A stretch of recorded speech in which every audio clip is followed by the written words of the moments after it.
Bismillahirrahmanirrahim. We're back with another In Context. Today is April 5th, 2026. I'm going to start today by reading a tweet that you wrote on Twitter. Those who don't know this, Ihab also has a quite an active Twitter page. People around the world follow him. If you're interested, it's at Ihab66. That being said, the tweet caught my attention. I want to introduce it. I'm going to read it just as is. You said, quote, "There's a lot of noise and fake news and misleading interpretations and biased analysis surrounding the American aggression against Iran that are leaving people confused, believing one thing and it's the exact opposite. One of the main reasons for this is the rhetorical recklessness of the Trump administration, which claims one thing and the opposite says the same statement." Which brings me to what he said Wednesday. I'm assuming that's what your tweet is based on. Wednesday, he said X and meant Y. And the truth is, I've talked locally here, many people in my small circles, and people are confused. So your tweet matches his craziness. And if you add to that, today, this morning, Trump tweeted something so illogical and reckless as far as his base goes. They're calling him now, I don't know, people are blasting him because he referenced Allah subhanahu wa ta'ala in his tweet, which is shocking for a president of the United States. My point is this man going crazy? Are these contradictions planned? I think you see my point. Yeah, very good. So I have to admit, not usually in a pleased mood, but this is a great morning to be alive. So it turns out, to everybody's astonishment, that it isn't Obama who is a secret Muslim, as Trump used to say. It seems that Trump himself is the secret Muslim. He is tweeting that Alhamdulillah. Yeah, anyway, shocking. now. That aside, I'm just being amused at how unhinged is the evil emperor. That is indeed impressive sight for humanity. Whether you're a Muslim and believe in Allah, or you are not a Muslim or an atheist or whatever, if you're human, it's a great morning. The emperor of evil himself is going berserk. You can't ask for more. Now, let's try to break this down from top. On Wednesday, Trump was speaking for the first time to face his nation about the war he launched in Iran. The interesting thing is he said nothing. In fact, he said the thing and its direct opposite. He said that we have vanquished Iran, we have sent them to the Stone Ages, and at the same time, and we're going to destroy them and send them to the Stone Ages if they don't accept our conditions and accept a ceasefire. Well, they are either beaten to death or they're not. He has either sent them to the Stone Ages or he has not. It couldn't be both. And they are either, like he keeps saying, begging him to grant them a ceasefire, or they are refusing it.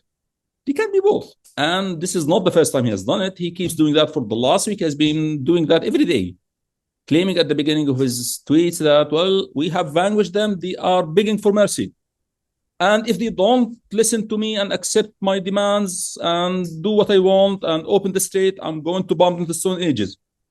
It can't be both true. Anyway, now this, you would expect this from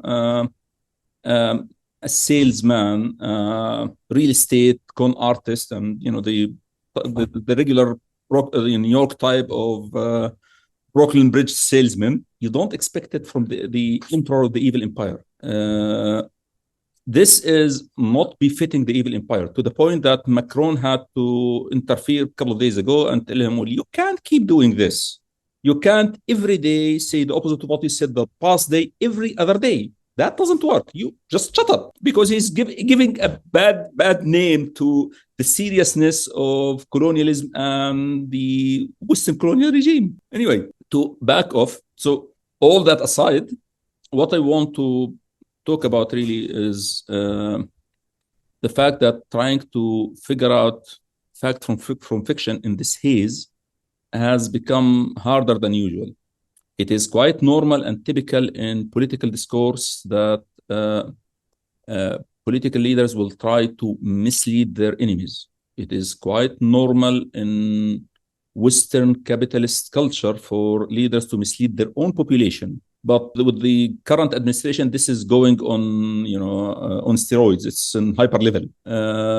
And part of this, as a result, is you find government officials like the Secretary of the Treasury standing logic on its own head to claim that, well, actually, by removing sanctions from Iranian oil, we are actually harming Iran, because if we didn't remove the sanctions, they would sell the oil at high price. So they will get more money. But if we remove the sanctions, they will sell it at low price. So they will get less money. Aside from this being complete nonsense, the truth of the matter is calculating the returns of oil sales for Iran in the month of March, they have increased over the previous months. So regardless of discussing this inanity, factual math is nonsense. Okay. But he has to say that because he has to square a circle. So essentially, Yes. he has to square a circle, meaning square. Yes. square a circle. This is something impossible. Hmm. Meaning his government committed a strategic mistake. So it launched the war, and as a result of this war, it went into an economic problem. The war is driving prices of oil high. That is harming the economy of the world. His government lies and says, well, actually, it harms the economy of other people. It doesn't harm our economy, as if the price of oil in Europe or in Asia is different than the price of oil in the US. It's international. Yes, Asia has issues with supply, and the US doesn't have issues with supply, but the price of oil hits everywhere. And when recession hits, it will hit everyone. So this is nonsense. So he is trying to actually walk back a strategic mistake. And he has to cover the fact that he has committed a strategic mistake by making these kinds of inane nonsense of, well, actually, we are harming them by helping them. So that's what you mean by mislead. Yeah, it is. But it is mislead in a very crude and crass way, meaning the logic is so obviously wrong that you don't even need to go through it. The numbers prove that it's wrong. Just looking at the numbers of how much did Iran make out of oil in February compared to how much did Iran make out of oil in March shows you that actually they made more. It's nonsense. Usually, respectable Western politicians make lies that are hard to trace, hard to figure. Otherwise, you haven't done anything. You have just lost your credibility. This is how a good liar behaves. Machiavelli is feeling very bad in his grave. This is bad. Where is the statecraft that he taught them? Anyway, and then you get the nonsense by the spectacular analysts who are apologizing for Trump, both Arab and American, who says, well, actually, Trump is making a great 3D, 12D chess, depending on who is making nonsense, of actually undermining China. He is hitting China where it hurts. He is undermining their energy supplies. And that is going to contain China, because China is the main buyer of Iranian oil. Okay. Well, the oil that they were buying while it was under sanction is now not under sanction. Forget about that. Actually, China, compared to its adversaries that the US used to contain it, which are Japan, Australia, and India, is less dependent on the oil of the whole Gulf than its adversaries. Because unlike its adversaries, China has direct supplies from Russia and Turkmenistan through pipelines in Central Asia. Second, it has the largest strategic oil reserve in the world, even more than the US. Third, it has large and growing nuclear industry. Japan has the same, the others don't. But Japan doesn't have the other advantages. The US is trying to contain the main policy that the US has been working with since Biden, and even before Biden, the first Trump administration, is to try to contain China through an alliance in East Asia of India, Australia, Japan, with the US backing it up. When the adversaries of China are weakened, even if China is weakened, if its adversaries are weakened more than it does, strategically it gains. You don't have to get stronger. If you get weaker at a rate less than your enemies, you're stronger. Makes sense. This is complete nonsense. Add to that the fact that actually the Strait of Hormuz is close to all oil except Iranian oil. Nonsense. So these guys are, flailing to try to justify nonsense. The truth is Trump committed a huge strategic mistake. He delivered this punishing hit at the beginning of the war, fully expecting that Iran would fold and do a Venezuela-style surrender. And it didn't happen. And he did not plan for what would come after that. What is really scary and scary to Americans and to the evil empire is his soldiers didn't plan as well. So for the political leader not to plan, well, it's not necessarily his job to plan how a military plan, if it fails, how does it fail safe? That's his soldiers' job. But the soldiers also failed. And that's an interesting issue that I'd like to address in a bit more details. First, did I make any gaps or are there any ugly terminology that I use that I should explain or whatever? No, so far I'm on the same page. Okay, Let me be fine. specific. You're not referring to the military tactically speaking, meaning we didn't expect this missile to do this, we didn't expect this drone to be this. No, You're no, referring to I that mean or that. something bigger? No, I'm talking about. I'm not a military analyst. I don't like military analysts. I think they waste people's time and effort, like kids counting planes and tanks, and like those who trade baseball cards, figuring out what are the capabilities of this tank and that plane, and that actually hides the forest by concentrating on the trees. So no, I'm talking about the strategy, the overall strategy. They teach military types that war is the continuation of politics by other means, meaning war is not meant in and of itself. So the human race, even ugly, evil monsters, do not wage war just to kill people. Ugly, evil monsters wage war to kill people, but in the pursuit of stealing their money and resources. So there is an ultimate goal. Others may wage war for other reasons, but they have goals in the end. There are political goals to be had. So that's the important part. So what is the politics in here? So first, why did Trump go to war? There is this inane justification that, well, actually, it was the Zionists and Israel who trapped them in the war. This is being promoted by his apologists in the American right, and it's also being promoted by his apologists in the traditional agent regimes in the Muslim world. I mean, Qatar, Oman, and Turkey. It is not true. And I claim that it's not true because of facts on the ground, not because of statements from Netanyahu or Trump. They are liars. They are actually phenomenal liars, more than the usual for American politicians.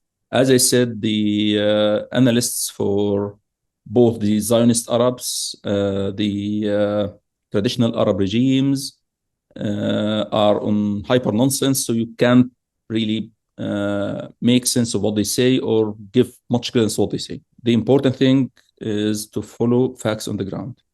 So the first thing to follow is it is a fact and has been revealed now through multiple sources that Netanyahu, Mohammed Zayed, Mohammed Salman have been urging Trump to go back to war and aggression against Iran since he ended his first aggression last summer. However, Trump did not take actual steps to go into war. That is, did not go back into the game of let's negotiate so I can betray you and attack you while we are negotiating, until he made his victory in Venezuela in early January. That's when he started seriously planning to attack Iran. And you can see that in the negotiations, in start negotiations. And in the increased military, there was an initial heightened military presence, but the increased military presence, like his aircraft carrier actually moved directly from Venezuela to the Middle East, the Gerald Ford. Yeah, anyway, the ramp up was after Venezuela, correct? Yes, so it is Trump who went into this after the vainglorious dreams of becoming the new Caesar. In Trump's mind, and as you can see from his statements and his demands of Iran, he wants to change the status of Iran from a boogeyman that he uses to justify, that the US has used to justify its colonialism in the Middle East for the last 40 years, more than 40 years actually, since the mid-85s. 40 years. Since 1985, the US has had heightened colonial presence in the Middle East under the pretense of protecting the region from Iran. He wants to change its status from this into another docile regime in the colonial state, like he did in Venezuela, and like he's trying to do in Cuba. So you can see a pattern there, and the pattern has physical evidence. So it's not a dream, and we're not following words here. We're following actual actions.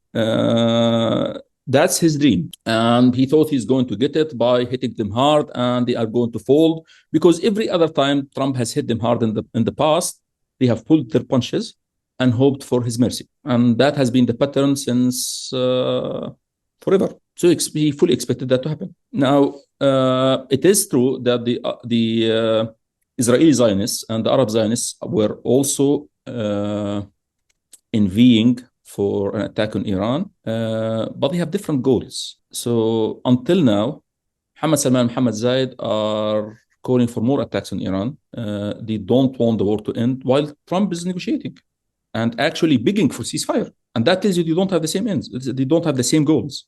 Those guys are looking for weakened Iran where they can lord it in the region without fearing Iran. They don't even want a docile regime, because a docile regime is going to be a large state. We go back to the Shah-style regime. The Shah-style regime actually had local, local client regime. They had local authorization from the colonial order to practice control over the Gulf. Like some of the islands that the US is attacking in the Gulf, the Shah took away from the UAE. So they don't want that. Israel, on the other hand, clearly and through its actions, actually want the Gulf and Iran to go to war at each other. They want to destroy both of them completely, including their allies, the Arab Zionists, which is very interesting. And you can see it clearly from the fact that the Israeli media keep leaking lies about early in the war. They kept leaking lies about, well, this Arab Zionist regime has attacked Iran and joined the war. That Arab Zionist regime had attacked Iran and joined the war. It seems that one of the two Arab Zionist regimes, UAE or Saudi Arabia, has started joining the war. But that was last week, not at the beginning of the war. They were instigating it. You could see it also in the fact that Israel keeps bombing Iranian infrastructure repeatedly. Even though Trump claims that he is not doing it and threatening to go and do it, they keep doing it. I don't think they are doing it without Trump's permission. Trump thinks that this way he has his cake and eat it, but Israel keeps doing it. And the result has been very bad destruction in Kuwait. For the last 2 days, Iran has been going after desalination plants and electricity in Kuwait. They are not doing it haphazardly. They are doing it in clear response to Israeli actions. Israel bombs electricity in Iran. Iran goes and bombs electricity in Kuwait. Israel bombs, the US bombs bridges in Iran. Iran goes again and bombs electricity and desalination in Kuwait. And things had got so bad to the point that the coward who pretends to be the imperial ruler of Kuwait brought out one of his mouthpieces to say, if you bomb one of the major electricity generating plants in Iran is the Bushehr nuclear reactor. So that mouthpiece came out saying, if you bomb that reactor, this is declaring open war on us, because that will harm us directly. The nuclear waste will come to us. So even that coward woke up finally, the fact that his estate is being burned by the lunacy of Trump and Netanyahu. But to go back to the point is, Israel would like to destroy the whole place, to lord it over everyone. Trump just wants Iran to follow the Venezuela model. So they don't have the same ends. And they didn't lead Trump into this. And when Trump says, I end this when I want, and we are big brother and his little brother, he means it. And he has proven that. Because when he wanted, he forced Netanyahu to stop the wholesale massacre in Gaza and turn it to retail massacre every other day. When he wants, he can do it. That's true. That has been established. So Trump went to this war. He can come out of it whenever he wants, because he's chasing his vainglorious dreams of becoming the new Caesar, who has domesticated all those troublemakers that the US used to use before to justify its foreign policy. He wants a new foreign policy where we are the lords of the manor and everybody comes to pay the respects at our feet. That's the new world according to him, the imperial world. But it's not working. And actually, this may have gained Cuba a reprieve, after all. Fine. The other point I want to discuss is, why did his military leaders make the mistake of leaving themselves open to the initial plan failing. This happened, this is a layered failure. So first, they failed to protect their own bases. So the U.S. bases in the whole Arab protectorates are open to Iranian attacks. If you look at the rate of hits at U.S. bases in the Arab protectorates versus Israel, you would find that they are higher. The reason is the way the colonial military occupation in the Arab world is built is designed to protect Israel. It isn't designed to protect either the Arab protectorates of the US or even US bases in the Arab protectorates. And that is based on a colonial racist mentality that thinks that those colonial subjects will always follow the rules of the game we set for them. So the idea was always that we can hit them and they will be polite and make do with a performative revenge, like they did repeatedly before. They're going to hit here or there to say we have hit back and we reserve the right to respond, the usual mantra, meaning they have this mentality that these are slaves who cannot think outside the box. It turns out that not really. Yes, the nation state in Iran has a slavish mentality that has spent the last more than 40 years trying to seek the US approval and the US acceptance of the existence of that state as a normal state within the colonial order. They actually sometimes came out and said it explicitly. So we claim to be Muslim. Saudi Arabia also claims to be Muslim. Why not treat us like Saudi Arabia? That was Rafsanjani. But the US has been preferring to use them as a boogeyman than to grant them the entry into the doghouse or the colonial manor. Sorry, not doghouse, the colonial manor. The problem now is what triggered them really is Trump's repeated betrayals after the old Rumsfeld betrayal after 2003 and Iran helping the US to colonize Afghanistan and Iraq. And then Rumsfeld just told them, well, we promised you a deal. It's gone. No deal. Actually, he literally did that in early May of 2003. There was scheduled a meeting in Geneva to discuss conditions of Iran normalizing the situation. And then he came out and saying, actually, you're not doing a good job because your guys are not protecting our forces well enough. And there are ambushes against our forces. Nothing is going to happen. I'm walking back my promises. Anyway, then Trump betrayed them again in 2017, then betrayed them again last year. Finally, the message arrived to the regime in Iran that actually every time you give these colonial thugs an inch, they want a mile. And the only way you're going to make sure that if you give them something, they don't come back for more is you make sure that the next time they betray you, they pay a heavy price for it. And that's exactly what Iran is going for. Iran realizes and expects that's going to pay a very heavy price. They just want to make sure that the Iranian regime, that the US is going to also pay a heavy price to be sure that if they settle down and agree on something that may include actually the concessions from Iran, the US won't come back for more. I can see the outline of a deal. Iran is actually pointing out an outline of a deal. You give us control over Hormuz, the Strait of Hormuz, and you give us the right, acknowledged right through a UN resolution to close it whenever we feel like it, feel threatened. That's all they want. Now, Trump doesn't want that, thinks he's too smart and he can keep his cake and eat it, which is very expected from a racist colonialist thug like him. But I'd expect that to be the final conclusion. Yeah, it might be just to produce it in a way that it doesn't look like a defeat to the US, that Iran and the US would share control over the strait, and just to dress it to look respectable, they would add Oman as well. All right, I think we got it. But I have one question, if I may.